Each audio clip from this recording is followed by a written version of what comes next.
portrayals of black women. This is evident by the words of Cal Thomas, a commentator for Fox Television. Look at the image of angry black women on television. Politically, you have Maxine Waters of California, liberal Democrat. She's always angry every time she gets on television. Cynthia McKinney, another angry black woman. And who are the black women you see on the local news at night in cities all over the country? They're usually angry about something. They've had a son who has been shot in a drive-by shooting. They're angry at Bush. So you don't really have a profile of non-angry black women, of whom there are quite a few. Thomas, admittedly an untrained sociologist, expressed what many many Americans rather, see and internalize, namely images of sapphires, angry at black men, white women, the federal government, racism, maybe life itself. The portrayal of black women as angry sapphires permeates this culture. A Google search of angry black woman, or ABW, will demonstrate how pervasive this caricature has become. She lives in most movies with an all-black or predominantly black cast. For example, there's Terry, insulting manhood of black men in barbershop movies. And there's the argumentative Angela in Why Did I Get Married? Examine the tabloid talk shows that become popular in the 1990s. Think the Jerry Springer Show, the Jenny Jones Show, the Maury Povich Show. Frequent obscenities and in-studio fighting help reinforce the racial stereotypes of African Americans, including the stereotype of black women as angry, castrating shrews. By the early 2000s, the talk trash shows had receded in popularity, in part because of the emergence of so-called reality shows. Again, these shows served as vehicles for African American women to be portrayed as sapphires. Vanessa E. Jones from the Boston Globe wrote of the sapphire. You see elements of her and Alicia Calloway of Survivor All-Stars, who indulged in a temperamental bout of finger-wagging during an argument in 2001 Survivor, the Australian Outback. Coral Smith, who rules with an iron tongue on MTV's Real World Road Rules Challenge, The Inferno, browbeat one female castmate so badly that she challenged Smith to a fight. Then there's Omarosa Manigault Stallworth of The Apprentice, who rolled the angry black woman stereotype to the covers of People and TV Guide magazines, even as she made fellow African-American businesswomen wince. Omarosa Manigault Stallworth gained a great deal of national disdain and celebrity as a contestant on The Apprentice, Donald Trump's reality show.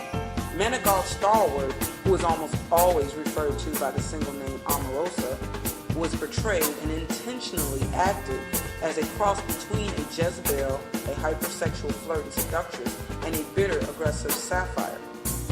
Lorian Olive, a political blogger, theorized on how white people saw Omarosa. At least among many white people, she was interpreted in various ways as conniving, lazy, selfish, a sham, overly ambitious, uppity, ungrateful, and paranoid. I guess I was always less interested in whether Omarosa was actually any of those things or whether it was simply an effect of the distortion of the editing of reality television. I was more interested in the fact that Omarosa seemed to stand for something bigger in the eyes of many white people. Her constant accusations of racism directed toward her fellow contestants and the fact that she wore her alienation and the distrust of her teammates on her sleeve opened up a whole world of racial speculation and ridicule. I would say debate, but in all my internet travels, I haven't found much of anyone who wanted to go out on a limb for Omarosa. The fact that so many white people felt justified in their hatred for Omarosa, a hatred that could be passed on as a benign overinvestment in a guilty pleasure, a reality TV series, is telling.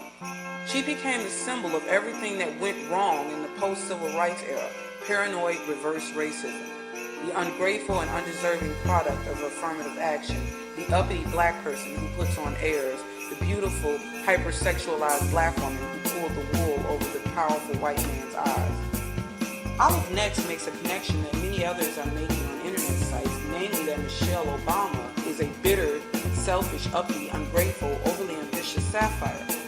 One of the derisive nicknames for Michelle Obama is Omarosa Obama. This demonstrates how the sapphire caricature has broadened from an emasculating hater of black men to a bitter woman who hates anyone who displeases her. Sociologists often speak of how dominant groups praise a behavior when done by its members, but criticize a minority group for demonstrating that behavior. To use sociological jargon, this is an example of an in-group virtue becoming an out-group vice. According to the blogger Avagon, where white women are said to be independent, black women are said to be emasculating, robbing their men of their sense of manhood. where white women are said to be standing up for themselves, black women are seen as wanting to fight, and so on. The same actions are read differently. Being an articulate foe of injustice may be seen as a praiseworthy trait among whites. However, black women with similar traits may be seen as bitter, selfish complainers.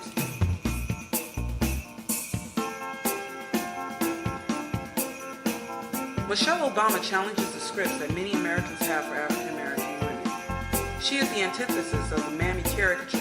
The traditional portrayal of Mammy looks something like this: an obedient, loyal, domestic servant who cared more for the family members of her employer than she did for her own family, overweight and desexualized, and most important to the portrait, not a threat to the social order. Michelle Obama is a Harvard-trained attorney, a conscientious mother, physically attractive, and she critiques and challenges the culture. She also does not fit the Jezebel image or its modern variant, the butt-shaking hoochie mama, though Fox News tried to imply this when they referred to her in text as Obama's baby mama. Michelle Obama is not a tragic mulatto. She is a dark-skinned woman actively involved in civil rights and community activism. Michelle Obama embraces her African American heritage and embraces her dissatisfaction with racial injustice. So if she does not fit into one of the three dominant historical caricatures of African American women, what imagery is left? Ideally, she would be judged on her individual traits and not as a one-dimensional stereotype. However, there is little ideal about patterns of race relations in this country. When she said, while speaking at a Milwaukee, Wisconsin political rally, "For the first time in my adult life, I am proud of my country because it feels like hope is finally making a comeback," she was accused of being unpatriotic, ungrateful, and angry radical. In this portrait, she is more Pam Grier, sans the gun and the hypersexuality, than Sapphire Stevens. Her supposed bitterness and hatred are directed toward her country and implicitly its white members, and not toward black men. Finally, there was a label to stick to her, according to Aaron Aubrey Kaplan, a journalist and a blogger. It's worth noticing how Michelle was admired as long as she filled the prescription of a successful black woman on paper: college grad, married to an equally successful black man, a working but attentive mother, financially secure, immaculately turned out.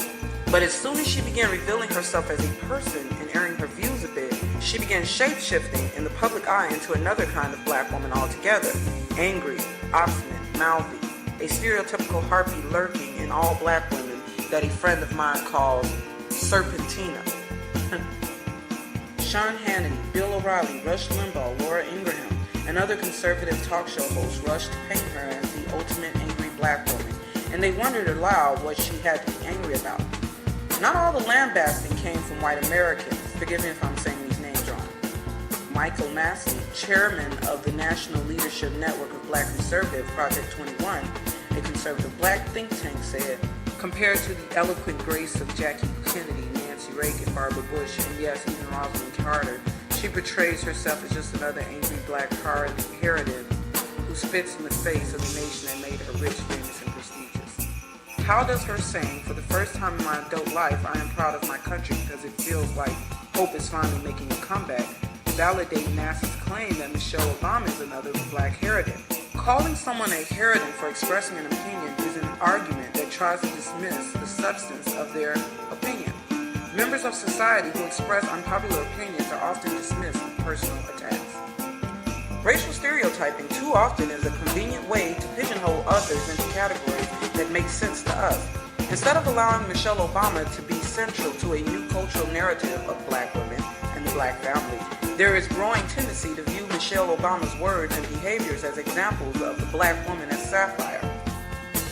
Now, you may be saying that you have met many black women who actually fit the Sapphire character, but stereotypical imagery continuously forced upon people and for centuries can easily make its way into reality, convincing you that this is reality or how you should really be.